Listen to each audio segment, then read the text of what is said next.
napapansin yung crush pala kayo ni Sir Jess? Hindi. Yes. Hindi.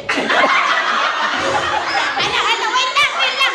Pero, napansin niya, kailan mo lang napansin? Noong? Pag-reunion. Nag-reunion. Last year. Yeah!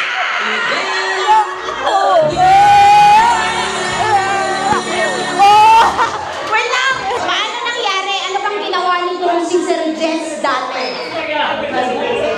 Nagme-message?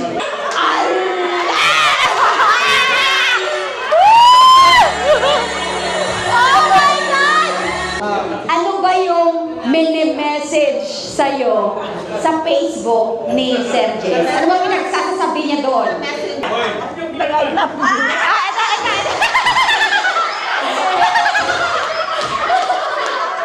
Anong sabi niya? I love you daw. I love you daw.